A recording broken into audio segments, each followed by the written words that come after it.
All right, Alexander, let's talk about the EU budget. And there seems to be a rift going on in Brussels. From RT, the title of the article says Hungary and Poland veto 7-year EU budget over rule of law provision. What is the rule of law provision? Why is Hungary and Poland vetoing this budget? Well, it's not a rule of law provision. That's the first thing to say. I mean, it's not suggested that Hungary and Poland are breaking any of their domestic laws because, after all, they are in charge of their domestic laws. It's not very clear what EU laws they're supposed to be breaking either. But, of course, all our friends, the neoliberals and people who run things in Brussels and Frankfurt and Strasbourg and all the rest, as is well known, are very unhappy with the governments of Hungary and Poland, especially the government of Hungary, by the way, because they are sovereigntist and they're skeptical about the EU project, and they don't particularly want to be integrated in a great new European superstate, which some people, the prevailing majority in the EU bureaucracy and in some of the major countries, want to see.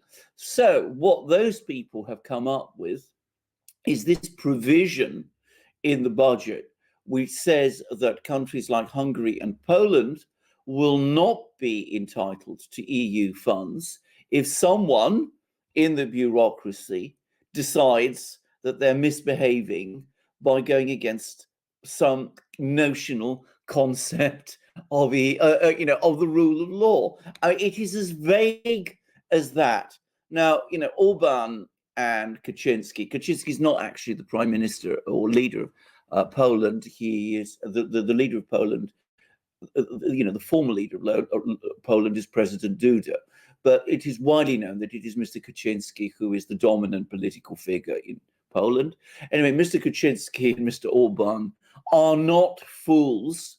They can clearly see that this provision in the budget is directed at them. They made it very clear before the budget, was when this was first proposed, that if it went to the EU Council on that basis, they would veto it. And of course, the bureaucracy didn't pay any attention. They put it to the EU Council, and lo and behold, Poland and Hungary have vetoed it. Now, this is a 7-year budget. It's not a just 1-year budget. It's a 7-year budget. And if you remember, we've done all these programs recently about this new slush fund that they've come up with, which is going to be partly financed by bonds and which is going to distribute money. That is part of this budget.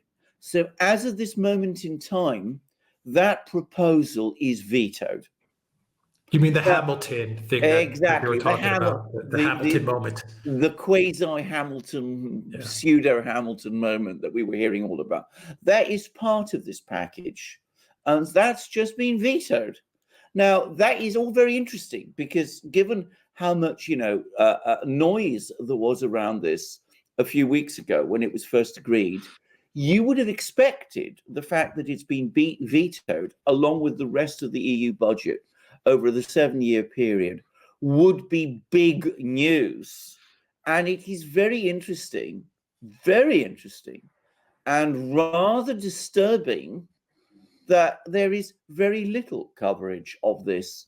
And that does make me wonder whether someone in Brussels and Berlin and Frankfurt and Strasbourg and Paris has perhaps got together and has decided that there's going to be some way of putting this in place, despite the fact that it's been vetoed. In other words, setting aside, or rather ignoring, the Hungarian and Polish vetoes.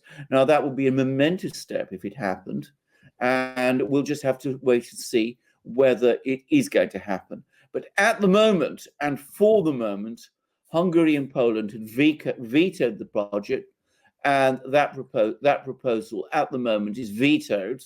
And while I won't say it's dead, because as we've discussed many times, the EU has a definite resemblance to Count Dracula in that, without putting a stake through the heart It, like the great undead, it manages to keep going, despite the fact that, nothing it ever does has any effect. And again, like the great undead, drains the vitality of everyone else around it.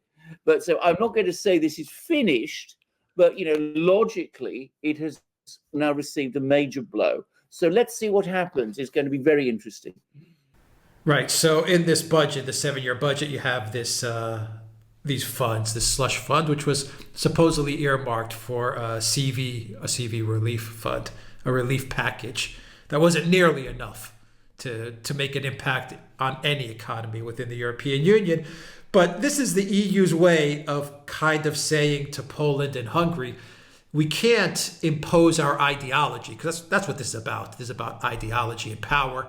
We can't control our ideology over you because you're not on the euro. You're not using the euro. So we can't, shut down your ATMs or stop your financing because you print your own money. So we'll try to figure out a workaround, which is to try and put this law in place, which says if you guys don't, do the neoliberal things that we want, for example, open your borders to everybody, then you're not going to get the benefits of this slush fund money. Exactly. It's a bribe. It's a bribe and a shakedown. Exactly. It's a bribe and it's a shakedown. That's exactly what it is. As I said, Orban and Kaczynski have vetoed it. And good for them. I mean, this is what's, if you don't fight back against these people, they will steamroll all over you. I mean, just look at Greece. Look at Tsipras. I mean, he came along blustering. He never vetoed anything, if you remember. He never vetoed a single thing. He went along with every demand the EU made of him. So, good for him, good for them that they've done it. And good also shows how keeping your own currency, as you rightly say, does give you a degree of freedom of action, which other countries simply don't have. It's become a kind of enforcement mechanism as much as it is anything else.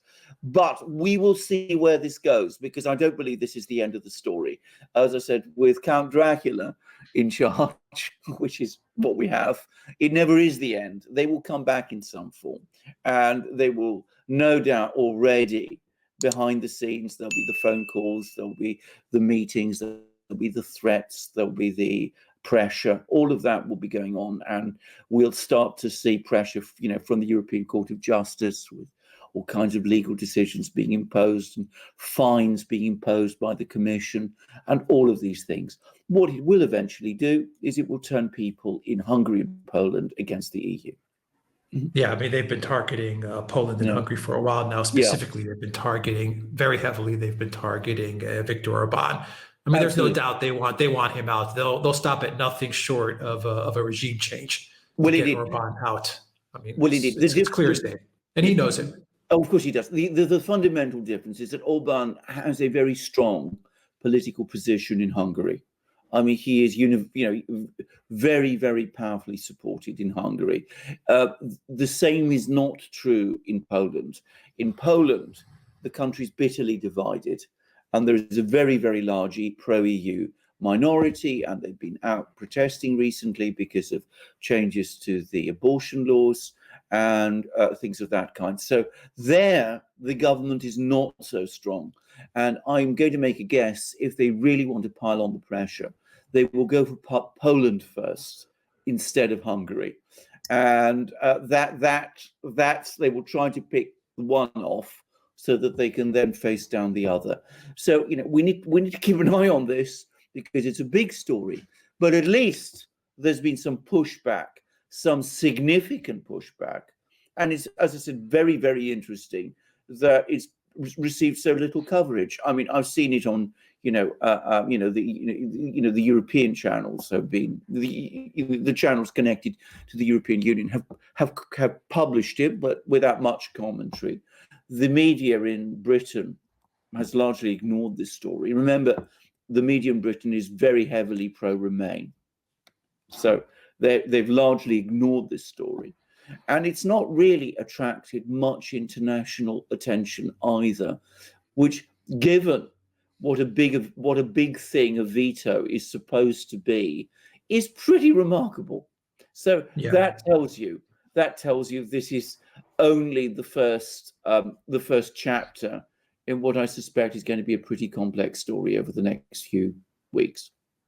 Oh, well, this has been a running theme. I mean, the EU has been trying to purge itself of these Eurosceptic leaders who have risen to the top in certain countries, Orban being one of them. You have Poland, of course. You have Salvini, who still isn't the prime minister in Italy, but God knows he's so close to it, and they've been going to battle with Salvini for the past 3-4 years. You have Le Pen in France. You have, the on and off Brexit saga in the UK, the antagonism towards Farage. I mean, the EU has been at war with the Eurosceptics and the nation state sovereigntists now for, I would say, the last 4 or 5 years. I imagine the election irregularities and fraud that took place in the United States and the apparent accession of Sleepy Joe, who's pretty much a lesser neoliberal leader than Obama was, but a neoliberal guy nonetheless, has emboldened the EU to maybe go at the Orbans and the Dudas and the Salvinis a little bit harder now. Absolutely, that's exactly what it's done. The only thing is, as I said, it's interesting to see that they're pushing back. So they're not going down without a fight. It's different from what it was, as I said, with Tsipras. And so they're not going down without a fight. I would have thought the situation in Poland is very, very fragile. Of course, you never know. The Poles are, tough people. It may very well be that if they start to see real pressure being piled on by Brussels, that could trigger a backlash there. I mean, there's always that possibility. I think Hungary is going to be a much harder nut to crack than Poland is. So, we'll see. So, and of course, as you rightly said, there's problems in Italy, potentially problems in France. And one of the reasons why in France, Macron has been talking, a different tune from the Germans. I mean, he's again coming out and saying, we got to improve relations with Russia, which the Germans are getting very irritated by. Some of that is partly because I think he understands that he's got to steal some of Le Pen's thunder if he's going to be re-elected. So, France and that shows you what the real mood is in France. Because remember, Macron is probably getting opinion surveys coming to him in the Elysee, which we don't actually see or know about. So, there are these things going on, which suggest that not everything is easy in the EU House, but clearly the election in the United States with the possible emergence of President Sleepy Joe has given them extra courage. So we will see what happens. Yeah, I agree. I also think Austria with Kurz is also interesting. I think he's with the recent attacks that took place in Austria. I think he's always been outside of the integrationist loop, so to speak. Even though obviously Austria has very close ties with Germany, but I think he's going to also start to once again take a more prominent role in aligning with the Orbans and the Salvinis and this type of nation-statist policies. Yes, it's an interesting point that you've just made about Austria, because, of course, if you've been to Austria, I mean, if you go to Vienna and you go to Berlin, you see how very different they are, despite the fact that, they're both German-speaking countries. They're both German countries. The political orientation in each of them is quite different. I mean, Austria, still has the sort of Habsburg, Austro-Hungarian connections. It's not fanciful to say that they still exist. They're still closer to countries like Hungary and Czech Republic, Slovakia, the Visegrad states than Germany is. And the other thing about Austria is when you're there in Vienna, the Russian presence is actually quite strong there. I mean, they've got Russian companies have big offices in Vienna. It's their main European headquarters, if you like. So you see Lukoil, for example, which is one of the big Russian oil companies. They've got huge buildings there. And of course, the Austrian banks are very heavily involved and invested in Eastern Europe, in places like Hungary, and also in Russia. So Austria always has a different perspective on these things than Germany has. So, it's important to say that it's a misconception that Germany and Austria always walk in lockstep. So when you say that Kurz might start align himself more with Orban, I'd say it's perfectly possible. In fact, I'd say sentiment in Austria certainly points that way. All right, we will be following this story. Alexander Merkurs, thank you very much, guys. If you like this video, click on the subscribe button down below.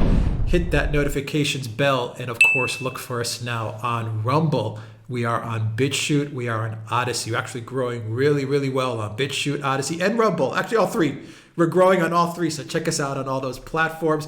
Also, please donate to the Duran, PayPal, Patreon, subscribe, star. You'll find the link in the description box down below. We also have a link for Bitcoin as well. So you'll also find a link for Bitcoin donations as well. I added that the other about a week ago, and it's working. So you'll find that link now to Bitcoin.